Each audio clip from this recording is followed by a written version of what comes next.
La vida es un gran recorrido que constantemente pone a prueba nuestra capacidad de adaptación, constancia, iniciativa y creatividad. Un camino que nos lleva por múltiples lugares, superando desafíos, escribiendo nuevas historias junto a quienes nos acompañan. En AOT nos caracterizamos por tener un espíritu emprendedor, comprometido e innovador, el cual está presente en nuestra cultura, que hemos respirado y construido por más de 130 años. La salud y el bienestar de nuestros pacientes son la prioridad. De ahí nacen nuestros principales compromisos. Desarrollar tecnologías con el propósito de mantener corazones sanos. Manejar el dolor, controlar la diabetes, diagnosticar rápidamente. Liderar los avances en nutrición y promover la asequibilidad y calidad en medicamentos. Así, cuidamos a nuestros pacientes y los acompañamos a disfrutar la vida en su máximo potencial, con dignidad y plenitud. Avanzamos hacia futuros llenos de posibilidades, partiendo de un esfuerzo colaborativo. Por eso, en AOT, día a día, trabajamos de la mano con los diferentes actores del sector salud, facilitando el acceso a la atención médica. Cada pequeña victoria contra una enfermedad es un gran logro para nosotros. Al emprender cualquier tarea, nos enfocamos en los resultados y en el aseguramiento de los más altos estándares en nuestros procesos. Nos comprometemos con la sostenibilidad. Por eso, apuntamos a un desarrollo equilibrado entre el presente y el futuro en las comunidades donde tenemos influencia. Estamos en constante búsqueda para responder a las grandes preguntas y desafíos que la humanidad nos plantea. Muchas de las respuestas las encontramos en el amplio portafolio de productos farmacéuticos que ofrecemos en nuestras áreas terapéuticas de cuidado primario: salud femenina, cardiología, gastroenterología, respiratoria, neurociencias, dolor, dermatología, oftalmología y vacunas. Igualmente innovamos en terapias de alto costo como oncología hospitalaria y enfermedades huérfanas. Enfrentamos importantes retos de salubridad pública con los últimos avances en tecnología. Un portafolio creado con el fin de mejorar la asequibilidad a medicamentos seguros y eficaces, respaldado por un gran equipo, comprometido y dedicado a la salud de los colombianos. Continuaremos recorriendo este camino, uniendo esfuerzos para que sigamos escribiendo esta gran historia y juntos vivamos la vida al máximo.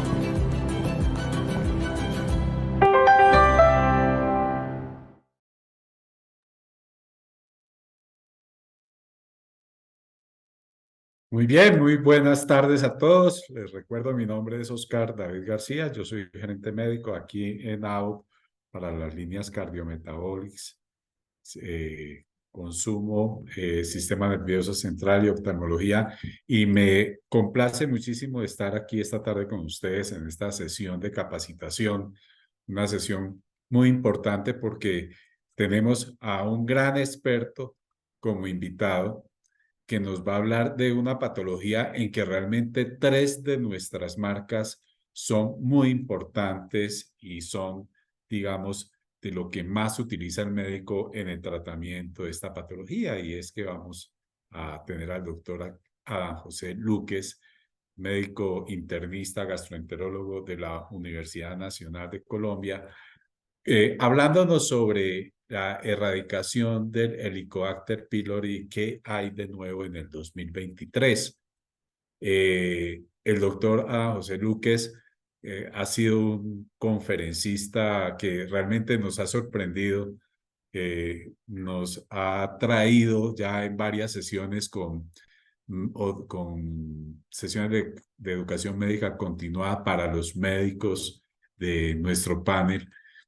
Nos ha sorprendido con unas revisiones espectaculares, muy actualizadas sobre erradicación del Helicobacter pylori, qué es lo que hay de nuevo, cuál es la evidencia, como lo dice en su conferencia, qué hay de nuevo en el 2023. Queremos que ustedes aprovechen mucho este espacio. Aprovechemos que está el doctor José Luques, que es un verdadero experto. Él es investigador, tiene muchas publicaciones, conferencista, y que pues gracias a que ha venido esta tarde a compartir su experiencia y su conocimiento, pues lo aprovechemos para que ustedes resuelvan con él las inquietudes que tengan sobre este importante tema que como les digo, es muy importante para tres de nuestras marcas en el laboratorio, como son, pues, Bisbacter, Nedox y Claricid. Entonces, doctor José Luques, muchas gracias por estar acá. Lo dejo entonces con nuestra fuerza de ventas, que seguramente están muy ansiosos de escuchar su interesante presentación. Yo estaré Doctor García, pendiente a través del chat de las preguntas que vayan surgiendo de los representantes para al final tener la sesión de preguntas con usted. gracias, doctor García. Buenas tardes a todos. Agradecidos con el apoyo que hace la industria, que hace Abbott a la educación médica continua. Para mí es un verdadero honor acompañarlos esta tarde y compartir algunos conocimientos que tenemos de Helicobacter pylori, ¿no? Gracias a Omar, a Ángela, al doctor García. Excelente. Gracias por la presentación.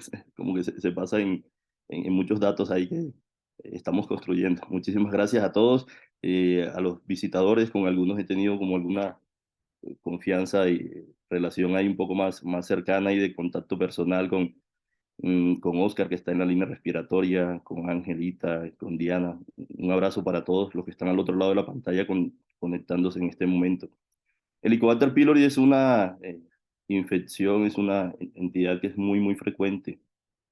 Seguramente ustedes se sientan esperando al doctor Adán allá Sí. en el consultorio y escuchan a los pacientes: yo tengo ese bicho, no me han quitado ese bicho, es que el bicho Helicobacter pylori, que no me han quitado esa bacteria, el helicóptero. Y lo van a escuchar con mucha frecuencia. Y de verdad es una entidad que es muy frecuente porque se asocia, ya lo vamos a ver, a cáncer gástrico, principalmente. Vamos a comenzar la presentación. Me confirma, doctor García, si la pantalla estoy Ya compartiendo. ya estamos viendo su presentación, sí, doctor. Dando la confianza para hacer preguntas al final de la presentación. ¿Cuál es la evidencia en 2023 para erradicar el Helicobacter pylori? Es una entidad que es muy frecuente. A nivel mundial, según estos datos epidemiológicos, se evidencia como a nivel de Sudamérica se presenta casi en el 70% de las personas, al igual que en África, siendo menos frecuente en Australia. En Australia y Nueva Zelanda, la prevalencia es del 24%. Eso es, de cada 100 personas, en América, el 70 de cada 100 tiene Helicobacter pylori, ¿no? En este estudio no se incluyeron datos colombianos, pero también tenemos datos de Colombia. Este es un estudio que se publicó hace 20 años, en el que se incluyeron biopsias del estómago de pacientes en 16 capitales del país, y se encontró que 100 pacientes, el 69% de ellos tenían la bacteria Helicobacter pylori en esas biopsias. Y las personas que tienen Helicobacter pylori puede variar dependiendo del área geográfica.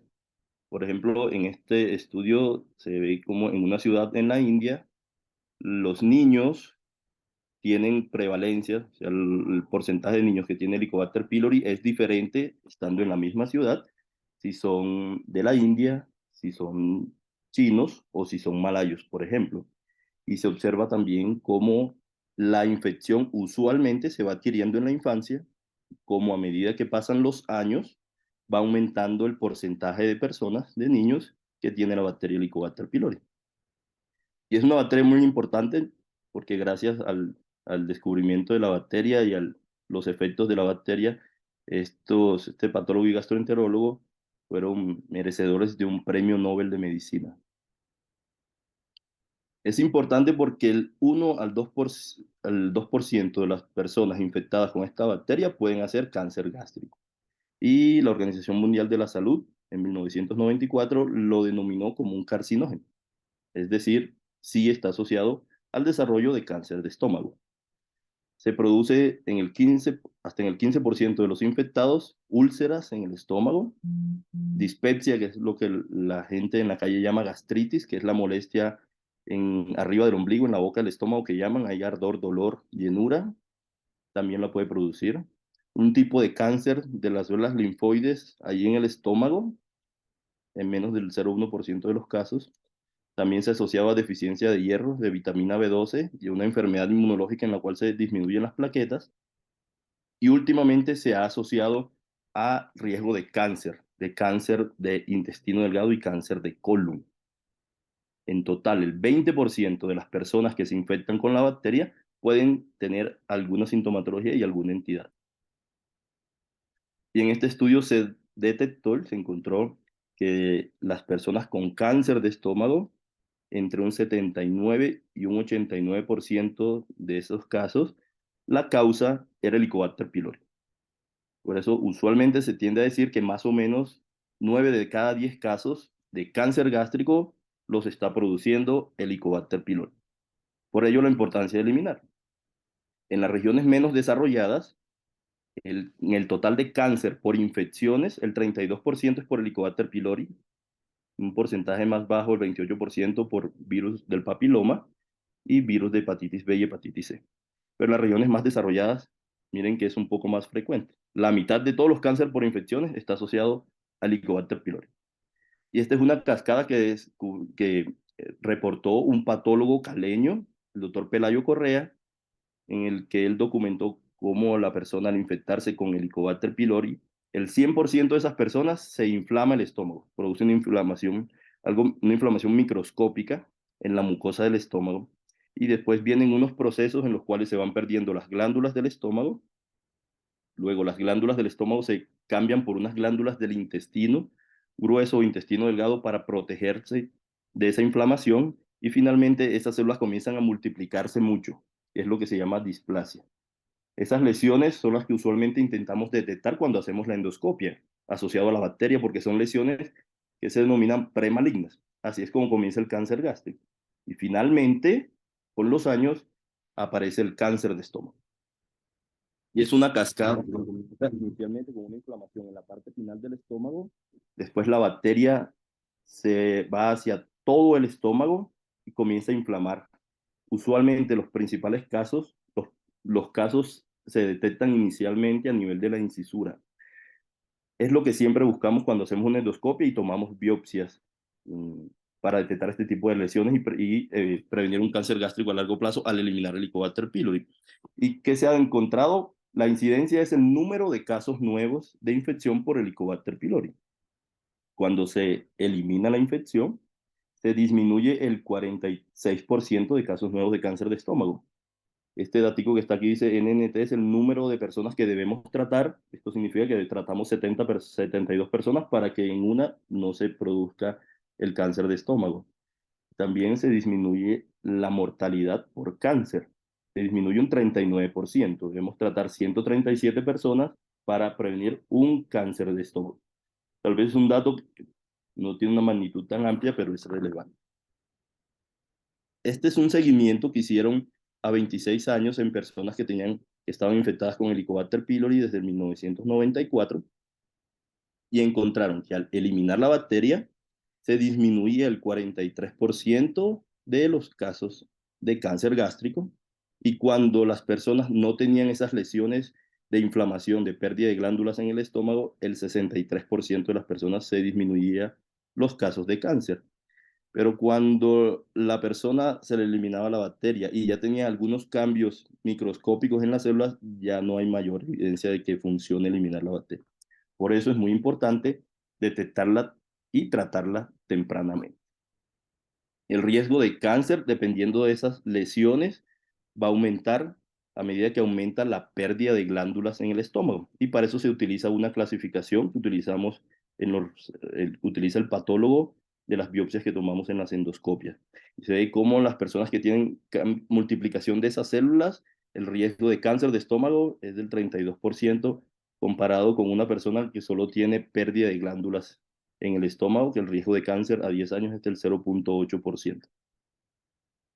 Este es un estudio colombiano en el que se hizo seguimiento durante 20 años a pacientes con infección por Helicobacter pylori, en quienes inicialmente se les daba a la mitad tratamiento antibiótico, a la otra mitad no se les daba tratamiento antibiótico.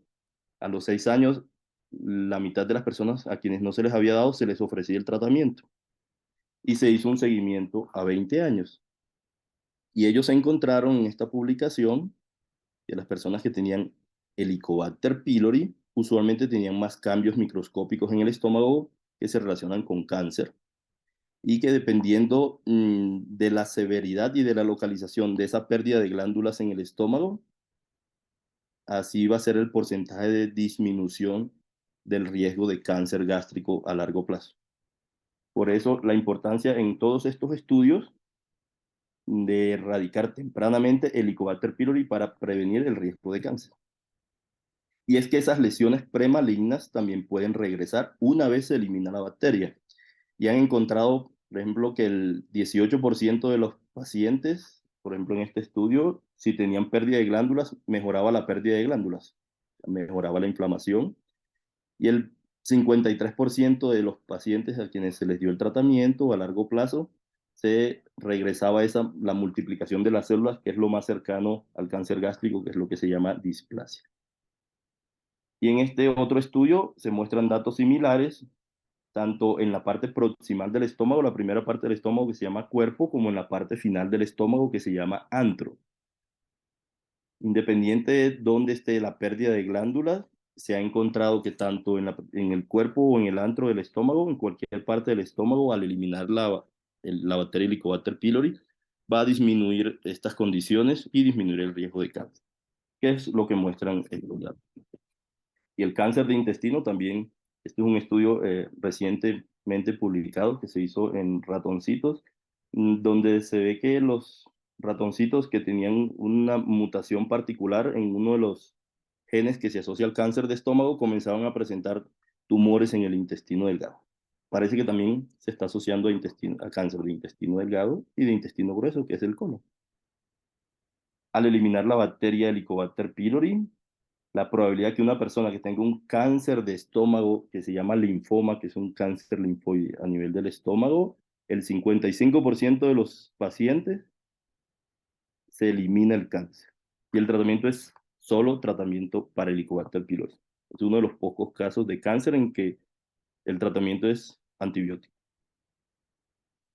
Cuando hay úlceras asociado a la ingesta de ácido acetil salicílico, de aspirina, que eso los pacientes lo están tomando todo el tiempo, y ahora en la época del COVID todas las personas estaban tomando aspirina, está aumentando mucho el riesgo de úlceras con la combinación de aspirina con Helicobacter pylori. Y que han encontrado que las personas que toman aspirina y está asociado a Helicobacter pylori tienen 68% de riesgo de hacer úlceras en el estómago. Es alto. Cuando la persona está tomando AINES, ibuprofeno, naproxeno, diclofenaco, meloxicam, piroxicam, algunos de estos medicamentos, al eliminar la bacteria Helicobacter pylori, se disminuye el 57% la probabilidad que la persona haga una úlcera cuando está tomando estos analgésicos. En las personas que son llevadas a cirugía bariátrica, se recomienda hacer una endoscopia previa y eliminar la bacteria Helicobacter pylori, porque se ha asociado la bacteria Helicobacter pylori a úlceras en la zona donde se une el intestino al estómago, en la cirugía. Por eso, y el riesgo aumenta 10 veces. Por eso es importante, antes de una cirugía bariátrica, eliminar el Helicobacter. Lo que las personas llaman gastritis, nosotros le denominamos dispepsia, también se ha asociado a la bacteria. Y es cuando se hace una endoscopia, en la endoscopia se encuentra el Helicobacter pylori, dejamos antibióticos y la persona mejora 6 a 12 meses después de terminar el antibiótico. Esto se ha denominado dispepsia y se asocia a la bacteria Helicobacter pylori. Y cuando se trata, el 9% de los pacientes mejoran los síntomas. Hay que tratar 12 personas para que una de ellas se mejore de eso que las personas llaman gastritis. También pudiese servir eliminar la bacteria en esos síntomas. Anemia con hierro bajito también está asociado a Helicobacter pylori por varios mecanismos. Y también han encontrado que al tratar Helicobacter pylori, que al tener Helicobacter pylori aumenta 1.7 veces el riesgo de tener anemia por eso, y al tratarlo se mejoran unos niveles, unos marcadores del hierro. De allí la importancia de eliminarlo cuando hay anemia con hierro bajito y uno no ha encontrado otra causa. Eso es como para mostrarles un poco la bacteria de la cual estamos hablando. Es una bacteria que usualmente llega al estómago, ingresa por esta capa de moco y se pone encima de la célula del estómago, produce una molécula que le sirve para protegerse del ácido y se comienzan a unir varias moléculas, varias bacterias a nivel de la superficie del estómago, y después ingresa a la célula del estómago, comienza a inflamarlo y ahí se produce la inflamación que conlleva finalmente al cáncer de estómago. Y estos son los principales factores asociados mm, al que una persona que tiene Helicobacter pylori haga cáncer gástrico y otra persona que también tiene Helicobacter pylori no lo haga. Probablemente está asociado a varios factores y depende de algunas sustancias que puede producir la bacteria, de algunas características genéticas propias de la bacteria que hacen que esta bacteria sea un poco más agresiva, por decirlo así, se asocia más a cáncer gástrico. Y eso puede estar en la bacteria, por los genes, dependiendo de la bacteria, en el ambiente externo está asociado un poco al bajo nivel socioeconómico, hacinamiento, las personas que tienen alto consumo de sal y bajo consumo de antioxidantes. Y parece que en los sitios donde hay muchas infecciones parasitarias se desencadena un tipo de respuesta inmunológica que protege contra esta asociación de cáncer gástrico y Helicobacter pylori. El diagnóstico lo podemos hacer de una forma no invasiva, que se hace en pruebas de materia fecal o en pruebas de aliento. Se le da una cápsula al paciente, después soplan un papelito y ahí entregan el resultado inmediatamente si la persona tiene o no tiene Helicobacter pylori, o se hace cultivo en la materia fecal. O en la forma invasiva es que se hace una endoscopia, en el estómago se toman biopsias, se envía a patología, el patólogo con unas coloraciones especiales en la biopsia busca la bacteria y la informa si está presente o no. También se puede cultivar en esas biopsias que se envían, se cultiva la bacteria y se revisa a ver si crece, se hacen unas pruebas que se llaman ureasa también en la endoscopia y en la sangre, se llama serología, y uno puede detectar la bacteria Helicobacter pylori, y unos métodos un poquito más avanzados que son métodos moleculares para diagnosticarla. ¿A quiénes tratar? Este es como el último consenso de las personas que más saben de Helicobacter pylori, se llama Maastricht, y eso fue publicado el año pasado. Es el sexto consenso, y ellos sugieren que a todas las personas infectadas, incluso sin síntomas, se debe eliminar el Helicobacter pylori, por todo lo que hemos expuesto de la asociación, principalmente con cáncer gástrico. ¿Y cómo se va a tratar? Usualmente se recomienda que se debe buscar un esquema de antibióticos que esté basado en los estudios que se hayan hecho en ese país o en esa ciudad, que sean los antibióticos que funcionan. Idealmente se deberían hacer unas pruebas para saber si si la bacteria es resistente, si le va a servir o no el antibiótico. Usualmente cuando se dan tratamientos en los que no se han hecho esas pruebas para ver si la bacteria es resistente o no, se llaman tratamientos empíricos, que es lo que usualmente se hacen en los países del tercer mundo. Como no tenemos muchos estudios y no hay disponibilidad de hacer esas pruebas moleculares, lo que se hace es que sea un tratamiento empírico y después se evalúa si se eliminó o no se eliminó. Pero se debe utilizar inicialmente un esquema en el que estemos seguros en que más del 90% de los casos esa bacteria se va a eliminar con ese esquema de antibiótico, para no exponer a los pacientes a esquemas repetidos de antibióticos y los efectos adversos de los antibióticos. Idealmente también debemos hacer como una evaluación genética que nos sirva para evaluar cuál de los medicamentos es mejor, de los que se metabolizan a nivel del hígado y que pueden servir en estos esquemas de antibióticos.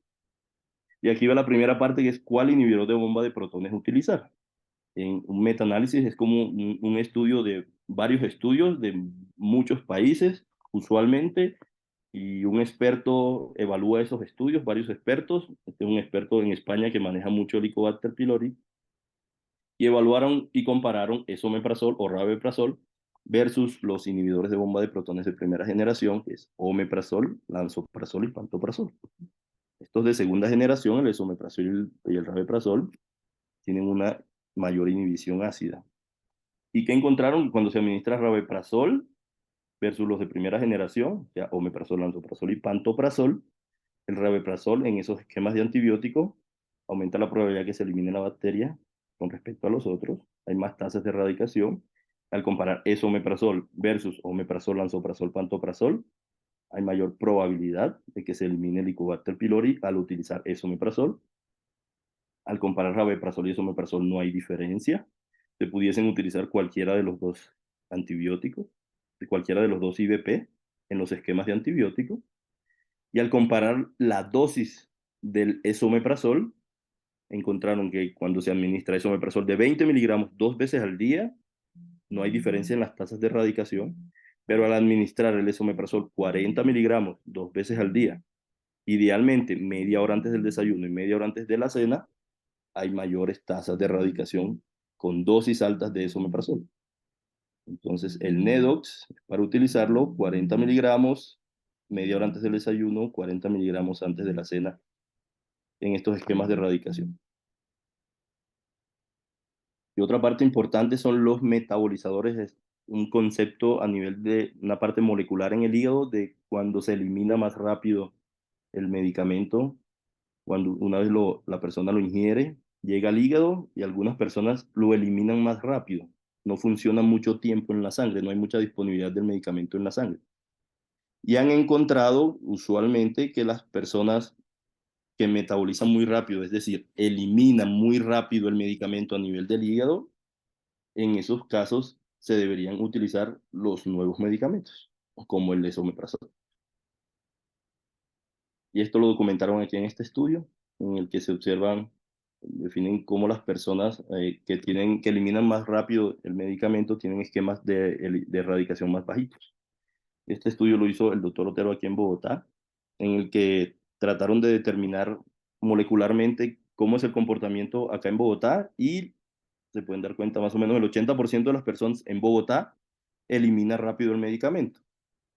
Por eso es importante, por lo menos según estos datos, en Bogotá debería utilizar esomeprazol o rabeprazol. Está la opción del Nedox, dosis alta, 2 veces al día, idealmente media hora antes del desayuno y de la cena. Estos son unos esquemas de terapias personalizadas dependiendo de esos estudios genéticos y la eficacia es muy buena cuando se hacen estudios genéticos para eliminar el Helicobacter pylori.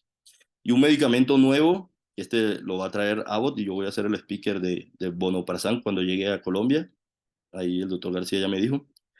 Son terapias de erradicación del Helicobacter pylori. Este es un medicamento que parece que es más potente que los inhibidores de bomba de protones. Pero apenas se están haciendo estudios y los esquemas, según las terapias de erradicación, aún no son muy buenos. Pero va a llegar, probablemente sea una alternativa cuando llegue al país, ¿no? Al comparar terapias empíricas versus terapias guiadas por las pruebas para definir si la bacteria le funciona o no le funciona el antibiótico específico, parece que es mejor eliminarlo en esas pruebas moleculares que le digan a uno cuál es el antibiótico que le funciona a la bacteria. Sin embargo, han encontrado que en estos esquemas de primera línea, cuando por primera vez se va a exponer un paciente a un antibiótico para eliminar el Helicobacter pylori, cuando se incluyen terapias de 4 medicamentos, en el que se incluya o no el bismuto, las tasas de erradicación son similares cuando se comparan hacer pruebas moleculares versus dar un tratamiento en el que no se hayan hecho esas pruebas y se da un tratamiento empírico. O sea que de primera línea se pudiesen utilizar terapias con 4 medicamentos, incluido el Bisbacter, y tendrían unas buenas tasas de erradicación sin necesidad de hacer las pruebas para definir si la bacteria es resistente o no a claritromicina y otros medicamentos. Y cuando se utilizan 2 o 3 esquemas de antibiótico, no hay diferencia. En general, en todas las terapias que se puedan administrar, no va a haber diferencia entre un tratamiento empírico siempre y cuando se incluya un tratamiento con 4 medicamentos, incluido el bismuto. ¿Cuándo se pueden hacer esas pruebas de susceptibilidad? Cuando en esos esquemas menos del 90% de los casos se elimina o dejamos un antibiótico y no se eliminó la bacteria, sería una opción hacer una prueba para definir cuál de los antibióticos sería la siguiente alternativa para no estar exponiendo al paciente mucho antibiótico. ¿Cómo se hace? En biopsias del estómago o en materia fecal a través de cultivos de unas pruebas moleculares. Y va a servir porque va a guiar el esquema de antibiótico y evitamos exponer el uso inapropiado de antibióticos y va a mejorar las tasas de erradicación. En Estados Unidos y en Europa, la resistencia a los antibióticos es alta. Por ejemplo, en este estudio, al metronidazol es del 69%, a la claritromicina 22%, amoxicilina es baja resistencia, 1.2%. Usualmente cuando la resistencia es más del 40%, metronidazol es preferible no utilizarlo. Claritromicina más del 15%, según recomendaciones de expertos, es preferible no utilizarlo. Y la amoxicilina, como vemos, las tasas de resistencia son bajitas. Este es un estudio en el que incluyeron países de Latinoamérica. Esto inicialmente es con claritromicina y la resistencia a claritromicina es del 12% en esta revisión de varios artículos, varios estudios a nivel de Latinoamérica. Al metronidazol es del 53%, la amoxicilina 4%. Estos otros también se utilizan, tetraciclina, furazolidona. Los niveles de resistencia no son tan altos a estos medicamentos. La combinación claritromicina y metronidazol no es tan alta según este estudio, 8%. Pero es importante conocer la resistencia a las bacterias en el país y en la ciudad donde uno está para definir el esquema de antibióticos. Ese es como el mensaje.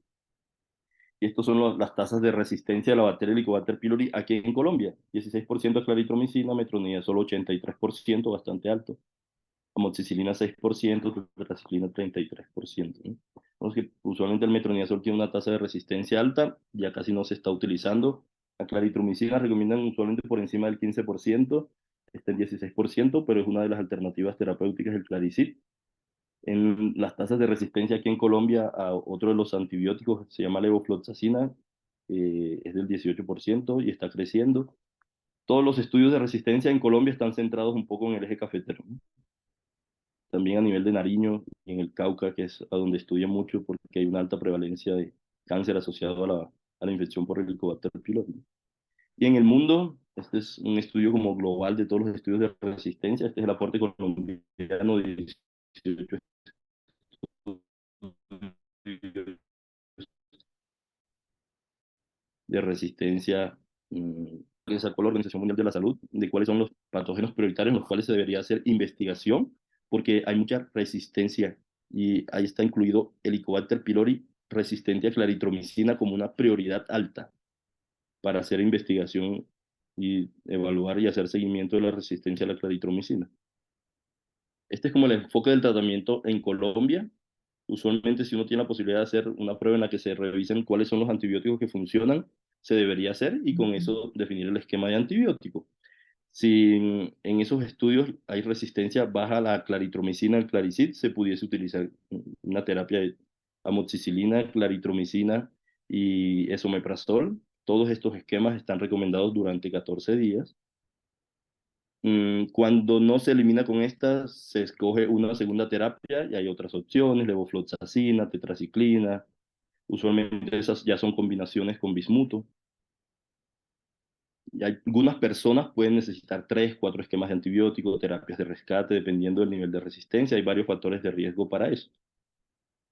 ¿Y por qué es importante adicionar bismuto a esos esquemas que inicialmente se comenzaron a utilizar, las terapias triples, inicialmente solo con claritromicina, amoxicilina y el omeprazol? Porque al parecer hay sinergismo con los antibióticos y se ayudan entre ellos y aumenta más o menos en un 20 a un 30% la tasa de erradicación del Helicobacter pylori. Parece que el medicamento, el bismuto, ingresa a la célula y lo que hace es que bloquea cómo se produce la energía dentro de la célula, cómo se metaboliza el azúcar, los ácidos grasos, las proteínas y la parte respiratoria y destruye la célula. Es como uno de los mecanismos que se ha utilizado, que se ha estudiado, por el cual las sales de bismuto pueden utilizarse para la erradicación de la bacteria.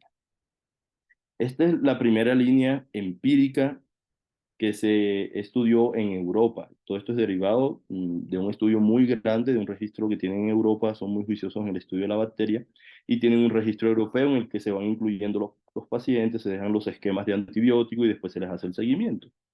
Y en este primer esquema en que se utiliza inhibidor de bomba de protones, amoxicilina, claritromicina y se adiciona bismuto, el 88% de los casos se eliminó. Cuando se dio un esquema de antibióticos 10 días, se eliminó el 79% y cuando se utilizó durante 14 días, se eliminó el 92% de los casos. Usualmente por encima del 90% es una opción buena en esos tratamientos. En la segunda línea, es decir, cuando se da el primer esquema de antibiótico, la bacteria persiste, intentamos con un segundo esquema. Y este estudio también que se incluido en este registro de Europa, cuando se utilizó una combinación de 3 medicamentos, uno de ellos 14 días, o la levofloxacina adicionando el bismuto más la amoxicilina durante 14 días, o una terapia que se llama cuádruple, que es tetraciclina, metronidazol más bismuto, más bisbacter, 14 días. Uno se llama pilera, que eso no lo encontramos en Colombia, que viene tetraciclina, metronidazol y subcitrato de bismuto durante 10 días. Esos esquemas de erradicación, en esos esquemas se alcanzó más del 90% de la erradicación. Ya que de segunda línea pudiésemos utilizar algunos de estos esquemas, en el cual ahí está el bismuto incluido, ¿no? Y al comparar las tasas de erradicación, cuando se utiliza un esquema con bismuto de 4 medicamentos, o una terapia que se llama dual, en el que se utiliza solo amoxicilina con omeprazol, las tasas de erradicación son similares. Se pudiesen utilizar cualquiera de esos dos esquemas de primera línea. Parece que con menos efectos adversos, en los que se le utiliza solo 2 medicamentos, es el Nedox, amoxicilina, pero las tasas de cumplimiento, las personas tomaron los medicamentos, a pesar de tomar 4 medicamentos, cumplieron con el tratamiento sin ningún inconveniente. Seguramente no tuvieron mayores efectos adversos. Y estos son los principales efectos adversos asociados a la ingesta de Bisbacter. Usualmente, lo que más refieren los pacientes es que las deposiciones se ponen oscuras, más o menos en 5 veces la probabilidad de que se pongan oscuras las deposiciones. Pero parece que no se asocia a más episodios de dolor abdominal, de diarrea, vértigo, dolor de cabeza, sabor metálico en la boca, náuseas, vómito, o que se suspenda la terapia. Es decir, se puede utilizar estas sales de bismuto para erradicación de Helicobacter pylori con pocos efectos adversos. Usualmente de posición oscura, es lo que más reportan los pacientes. Estos son los esquemas de tratamiento actuales.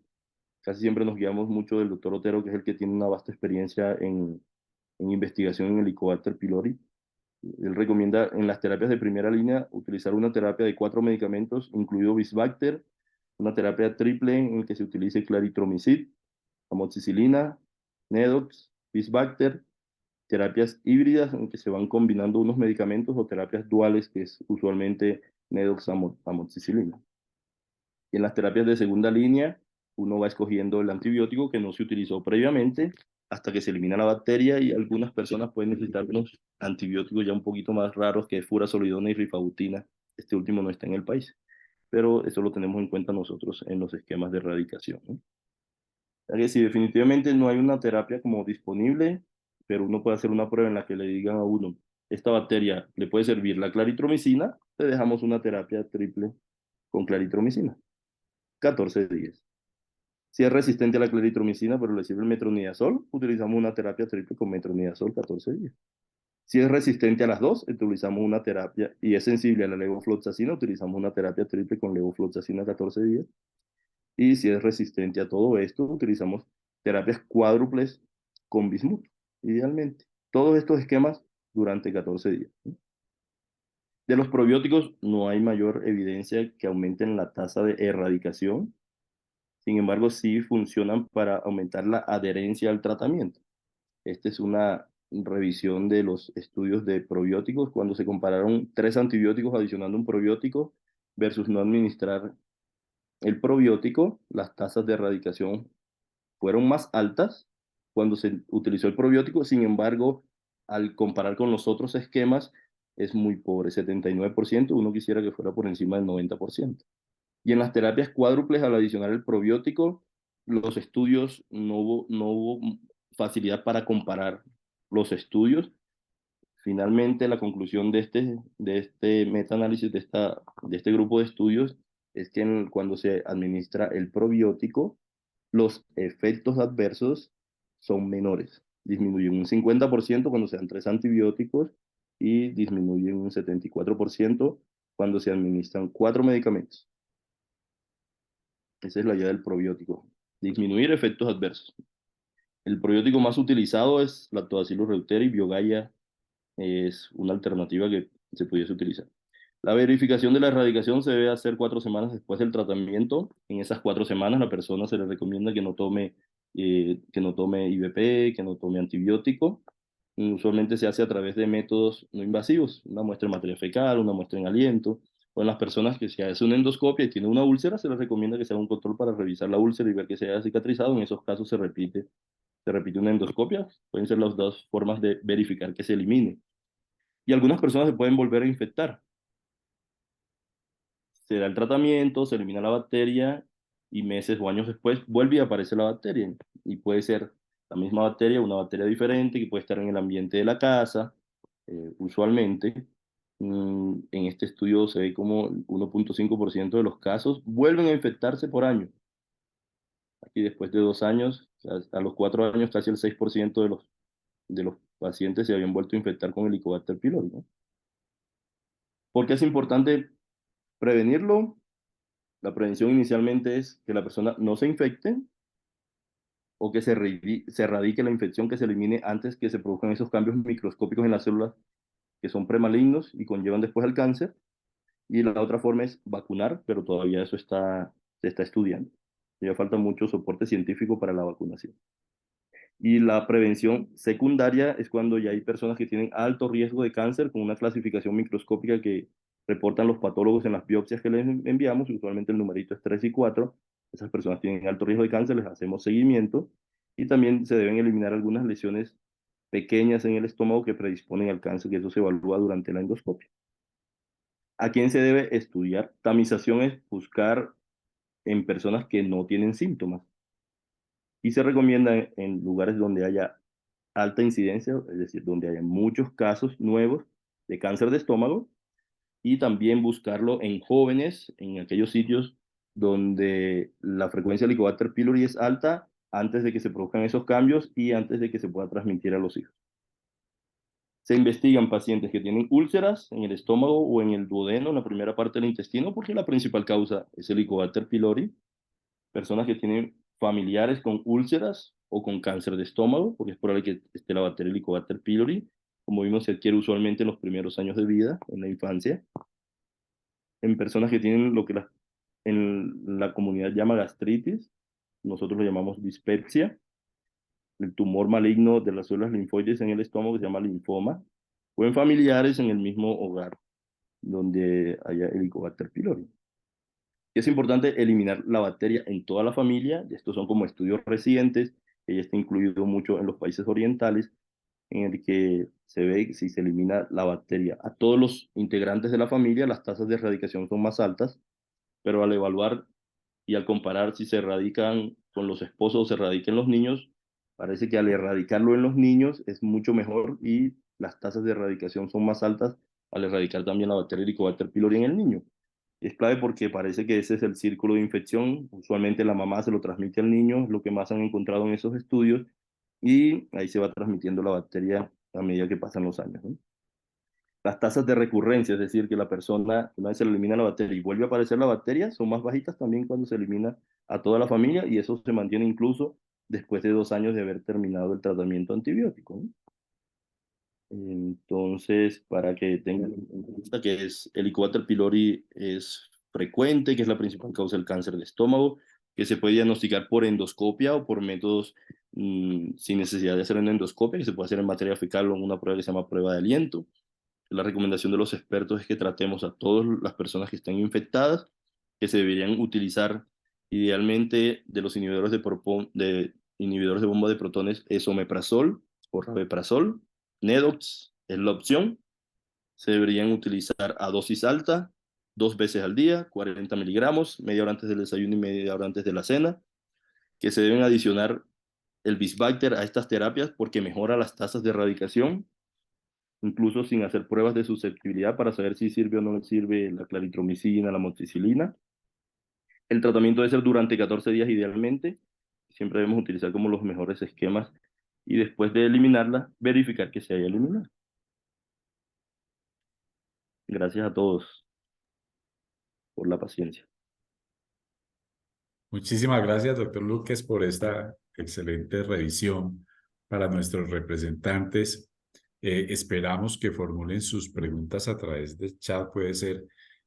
Y yo le formulo una pregunta que es frecuente, y es que en la literatura se encuentran muchos esquemas de dosificación del subsalicilato de bismuto. ¿Usted cuál esquema prefiere cuando utiliza el subsalicilato de bismuto en erradicación del Helicobacter pylori?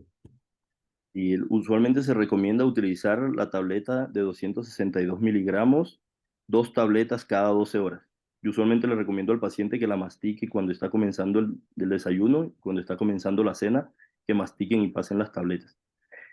Antes habían algunos esquemas en el que se utilizaba 4 veces al día 2 tabletas, pero hicieron estudios en el que se comparaban 4 tabletas versus 8 tabletas al día y las tasas de erradicación eran similares.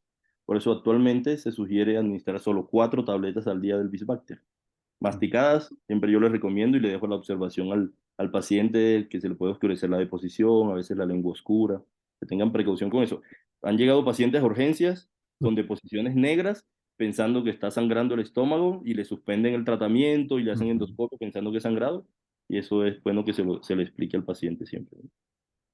Y es bueno que entonces nuestros representantes se lo comenten siempre al médico que utiliza Isbacter, de que esto puede suceder, para que se lo advierta. Como usted dice, el paciente llega alarmado si no se le ha advertido. Que Llega siempre dicen, alarmado, no, ¿no? de posición negra es igual a sangrado. Yo he tenido pacientes que han suspendido el tratamiento, incluso colegas, no gastroenterólogos, que no lo utilizan, digamos, con tanta frecuencia. El Bisbacter ya se está utilizando con más frecuencia últimamente en estos esquemas de erradicación. Y el paciente llega a la consulta, le dice que tiene la deposición negra y le suspenden el tratamiento. Por eso es importante recomendarle eso y que esté pendiente, que sepa que eso va a pasar y después de terminar el esquema de antibiótico, se va a normalizar la deposición. Sí. Aquí nos pregunta Caterine González si podría repetir este concepto de los metabolizadores rápidos de inhibidores de bomba de protones y cuál es allí la ventaja de someprazol o qué podemos decir al respecto. Y Caterina, gracias por la pregunta, excelente. Digamos que el metabolizador, eso significa que uno se toma el medicamento se absorbe, llega al hígado. Usualmente cuando llega al hígado, el medicamento con algunas moléculas comienzan mm, digamos, a formar cuáles son las moléculas activas del medicamento. Y que han encontrado, por ejemplo, en Bogotá, más o menos el 80% de las personas tienen esas enzimas en el hígado que eliminan rápido el medicamento. Y el medicamento no llega a la sangre a cumplir su función el tiempo que uno quisiera. O sea que la disponibilidad del medicamento en la sangre es bajita, por eso no va a funcionar mucho. Cuando se utiliza, por ejemplo, el esomeprazol, que se ha encontrado en los esquemas esos, que como no se metaboliza tanto a nivel del hígado, es un medicamento que tiene mayor potencia para controlar ahí el ácido y probablemente va a funcionar mejor. Por eso se deben utilizar esomeprazol o rabeprazol, según estos estudios de los expertos, ¿no? Y es De- otra justificación también para utilizar entonces la dosis doble de hasta 80 miligramos diarios, ¿no? De que como hay metabolización rápida, pues hay que utilizar dosis más altas en paciente colombiano, porque usted nos mostraba, doctor, ese estudio del doctor es el Otero, estudio, más de 80% de metabolizadores rápidos o ultra rápidos en nuestra población, ¿no? y entonces es un porcentaje alto. Es un estudio solo en Bogotá. No Ujú. podemos generalizar en Colombia. Se tocaría hacer ese estudio en todas las ciudades del país y tal vez va a ser un poco difícil de pronto por costos, pero en grupos de investigación muy fuertes como el doctor Otero y la Universidad Javeriana, que estudia mucho el Helicobacter pylori, hicieron esto que es algo que nos sirve para utilizar en Colombia. Y yo creo que digamos que por lo menos en mi esquema de erradicación, yo utilizo siempre eh, Nedox, utilizo esomeprazol a dosis alta, 40 miligramos 2 veces al día. Explicarle al paciente en qué momento se lo debe tomar.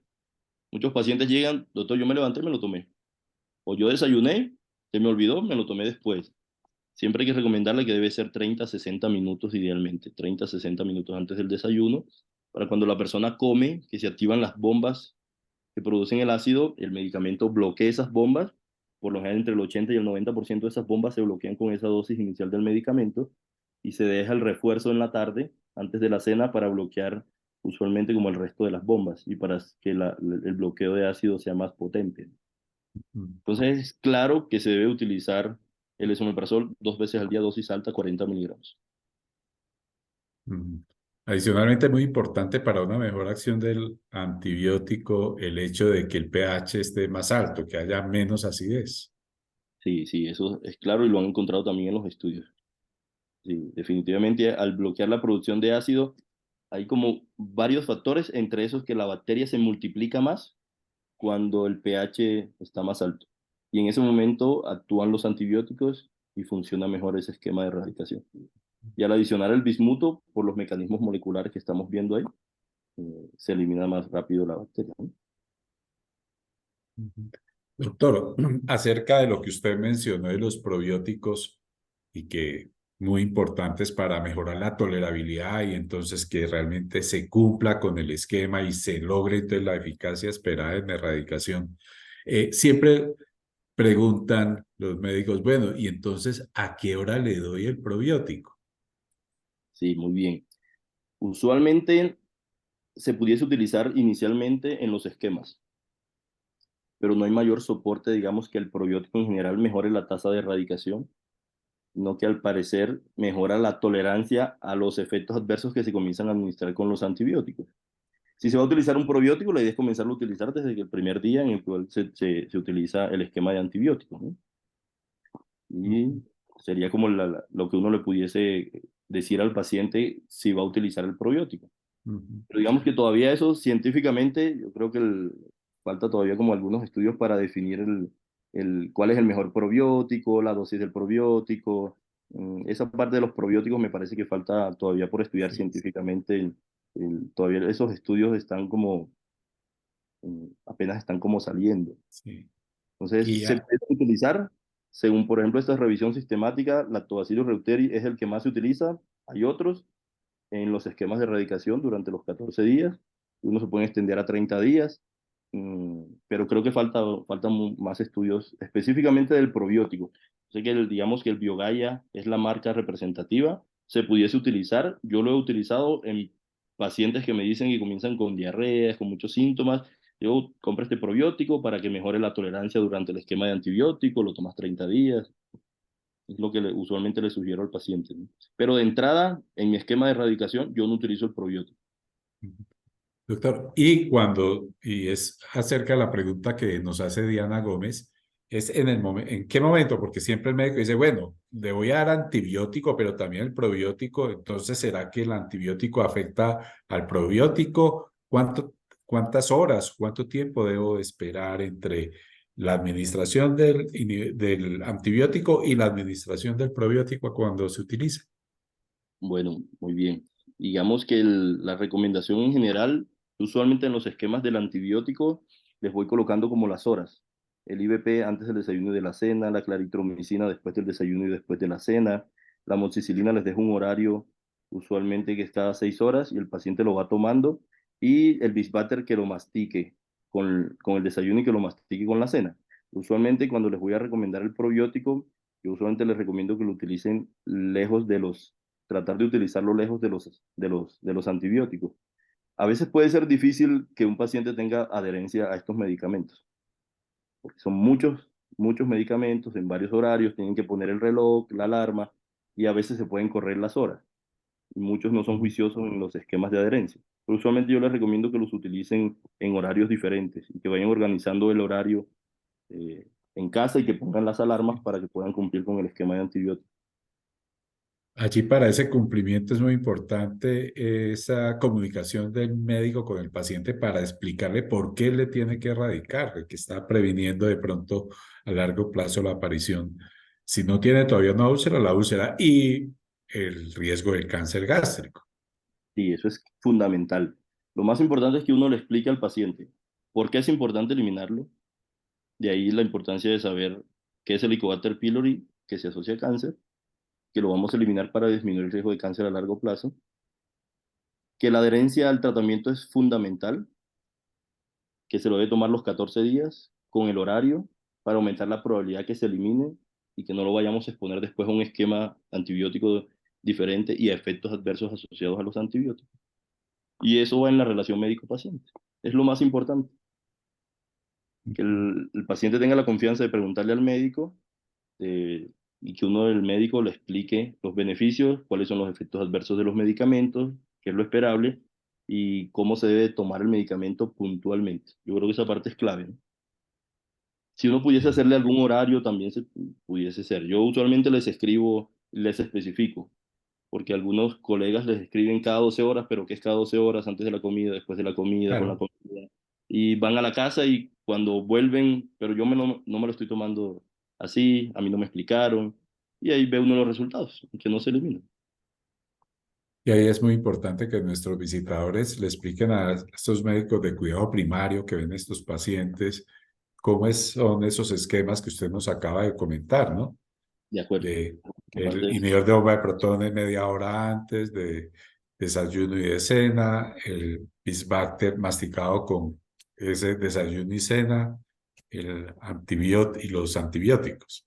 de Y acuerdo, si sí, utiliza el probiótico también que esté alejado de la toma del antibiótico. alejado de la Ujú. toma del antibiótico. Regálame 30 segunditos, doctor García, yo Sí, conecto por aquí el computador. Regálame 30